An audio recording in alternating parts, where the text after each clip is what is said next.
శ్రీ పద్మావతి అమ్మవారి కార్తీక బ్రహ్మోత్సవాలు సందర్భంగా టీటీడీ ఉద్యానవన శాఖ ఆధ్వర్యంలో అమ్మవారి ఉద్యానవనంలో ఏర్పాట్లు చేసిన ఫల పుష్ప ప్రదర్శనశాలను గురువారం టీటీడీ ఈవో శ్యామలరావు ప్రారంభించారు. అమ్మవారి శుక్రవారపు తోటలో ఉద్యాన విభాగం ఏర్పాటు చేసిన పుష్ప ప్రదర్శన, శిల్ప కళాశాల ఏర్పాటు చేసిన శిల్పకళా ప్రదర్శన, ఆయుర్వేద ప్రదర్శనను అదనపు ఈవో వెంకయ్య చౌదరి ప్రారంభించారు. ఈ సందర్భంగా ఈవో శ్రీ శ్యామలరావు మీడియాతో మాట్లాడుతూ గురువారం ధ్వజారోహణంతో అమ్మవారి బ్రహ్మోత్సవాలు ప్రారంభమయ్యాయని చెప్పారు. మాడవీధుల్లో ఉండే ప్రతి భక్తుడికి వాహన సేవా దర్శనం కల్పిస్తామని అన్నారు. బ్రహ్మోత్సవాల సందర్భంగా అమ్మవారి దర్శనం కోసం వచ్చే భక్తులందరికీ మూలమూర్తి దర్శనం చేయించేలా చర్యలు తీసుకున్నామని అన్నారు. బ్రహ్మోత్సవాల్లో ముఖ్యమైన గజ వాహన సేవ, పంచమి తీర్థానికి భక్తులు పెద్ద సంఖ్యలో తరలి వస్తారని, ఇందుకు అవసరమైన భద్రత, ఇతర ఏర్పాట్లకు సంబంధించిన ప్రణాళికను సిద్ధం చేశామని చెప్పారు. పెద్ద సంఖ్యలో భక్తులు అమ్మవారి వాహన సేవలో పాల్గొని అమ్మవారి అనుగ్రహానికి పాత్రలు కావాలని అన్నారు. శుక్రవారపు తోటలో ఏర్పాటు చేసిన పుష్ప ప్రదర్శన బాగా ఉందని, బ్రహ్మోత్సవాలకు తరలివచ్చే భక్తులతో పాటు స్థానికులు కూడా సందర్శించాలని ఈవో కోరారు. పుష్ప ప్రదర్శనను పలువురు భక్తులు వీక్షిస్తున్నారు. ఎస్పీ అగ్రికల్చర్ కాలేజ్ నుంచి, ఎస్పీడబ్ల్యూ కాలేజ్ నుంచి బాటనీ విభాగానికి చెందిన విద్యార్థులు తిలకించారు. బ్రహ్మోత్సవాల గురించి కూడా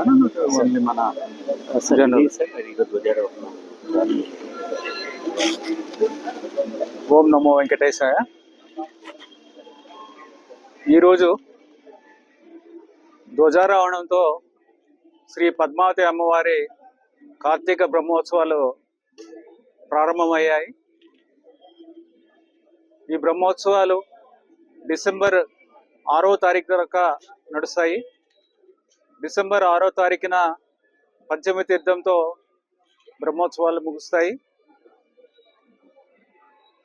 ఈ బ్రహ్మోత్సవాల్లో ప్రతిరోజు ఉదయం పూట అలాగే సాయంత్రం వివిధ వాహనాల్లో సేవలు ఉంటాయి.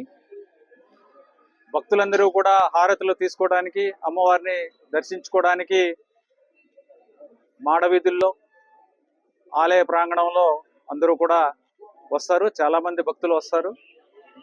ఈ భక్తులందరికీ కూడా ఎటువంటి ఇబ్బంది లేకుండా అన్ని రకమైన సదుపాయాలు ఏర్పాటు చేయడం జరిగింది. అలాగే ప్రతిరోజు ఈ ప్రసారాలు, ఈ కార్యక్రమాలన్నీ కూడా, ముఖ్యమైన కార్యక్రమాలు అన్నీ కూడా ఎస్వీబీసీ ద్వారా లైవ్ టెలికాస్ట్ కూడా ఇవ్వడం జరుగుతుంది. SVBC YouTube channel, SVBC radio ద్వారా కూడా ఈ కార్యక్రమాలన్నీ లైవ్ ఇవ్వడం జరుగుతుంది. అలాగే ఈ కార్యక్రమాల సందర్భంగా విద్యుత్ దీపాలతో వివిధ ప్రాంతాల్లో అలంకరణ చేయడం జరిగింది.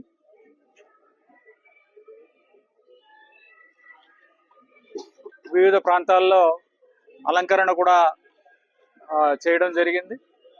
అలాగే ఎల్ఈడి స్క్రీన్ల ద్వారా 20 ఎల్ఈడి స్క్రీన్లు పెట్టడం జరిగింది వివిధ ప్రాంతాల్లో. తిరుపతిలో, అలాగే తిరుచానూరులో, అలాగే ఆలయ ప్రాంతంలో, మాడవీధుల్లో అన్ని చోట్ల కూడా విద్యుత్ దీపాలంకరణ బాగా చేయడం జరిగింది. సెక్యూరిటీ ఎక్కువ మంది వస్తారు కాబట్టి సెక్యూరిటీ అనేది చాలా ముఖ్యం మనకి. సెక్యూరిటీకి సంబంధించి రోజు 500 మంది సిబ్బంది విజిలెన్స్ విభాగం నుంచి, అలాగే పోలీసు విభాగం నుంచి కూడా, జిల్లా పోలీసు విభాగం నుంచి కూడా సెక్యూరిటీ సేవలు అందిస్తారు. అలాగే సీసీ కెమెరాలు 100 పైన సీసీ కెమెరాలు ఉన్నాయి. ఈ సీసీ కెమెరాల ద్వారా అన్ని రకమైన సెక్యూరిటీ ఇబ్బంది, ఏ రకమైన సెక్యూరిటీ ఇబ్బంది లేకుండా కూడా చేయడం జరుగుతుంది. అన్నప్రసాదాలు కూడా ఎక్కువ మంది వస్తారు కాబట్టి అందరికీ కూడా సుమారుగా 10,000 మందికి అన్నప్రసాదాలు ఇవ్వడానికి కూడా ఏర్పాట్లు చేయడం జరిగింది. పంచమి తీర్థం రోజు విశేషంగా సుమారుగా 1,00,000 మంది వస్తారని అంచనా వేస్తున్నాము. ఆ కార్యక్రమాలకు కూడా ముందు రోజే హోల్డింగ్ పాయింట్స్ పెట్టి, 4 హోల్డింగ్ పాయింట్స్ పెట్టి వారు రాత్రి ఉండడానికి, అక్కడ పడుకోవడానికి, అక్కడ భోజనాలు చేయడానికి, అలాగే తర్వాత రోజు మార్నింగ్ వాళ్ళు రెడీ అయ్యి ఈ పంచమి తీర్థానికి, ఈ స్నానాలకి రావడానికి, పవిత్ర స్నానాలకి రావడానికి కూడా ఏర్పాట్లు చేయడం జరిగింది. అలాగే పంచమి తీర్థం రోజు పుష్కరిణి చుట్టూ గేట్లు ఉన్నాయి. ఆ గేట్లన్నీ కూడా, ఎంట్రీ ఎగ్జిట్ గేట్స్ కూడా అవన్నీ ఏర్పాట్లు చేయడం జరిగింది. క్యూ లైన్స్, బ్యారికేడ్లు ఇవన్నీ కూడా అక్కడ ఇంజనీరింగ్ విభాగం నుంచి ఎటువంటి సెక్యూరిటీ ఇబ్బంది లేకుండా అవన్నీ కూడా చేయడం జరిగింది. అలాగే హారతులు తీసుకోవడానికి కూడా, ప్రజలందరూ కూడా తీసుకోవడానికి కూడా అన్ని రకమైన ఏర్పాట్లు చేయడం జరిగింది. ముఖ్యంగా ఈ రోజు 10,000 మందికి భోజనాలు పెడితే ఆ రోజు పంచమ తీర్థం రోజు ముఖ్యంగా 50,000 మందికి భోజనాలు అందించడం వివిధ ప్రాంతాల నుంచి. అలాగే ఆ రోజు వెయిట్ చేస్తున్న వాళ్ళు కూడా రాత్రిపూట వచ్చి వివిధ ప్రాంతాల నుంచి వెయిట్ చేస్తున్న వాళ్ళకు కూడా ఏర్పాటు చేయడం, ఇవన్నీ కూడా చేయడం జరిగింది. అందరూ కూడా ఇప్పుడే ఈ పుష్ప ప్రదర్శన కూడా ప్రారంభించడం జరిగింది. చాలా బాగుంది, చాలా బాగా చేశారు. ఇక్కడ పుష్పాలతో పాటు వివిధ రకాల కూరగాయలతో యానిమల్స్, బర్డ్స్ ఇవన్నీ కూడా చాలా బాగా చేశారు. అలాగే శిల్పకళా ప్రదర్శన, అలాగే ఆయుర్వేదిక్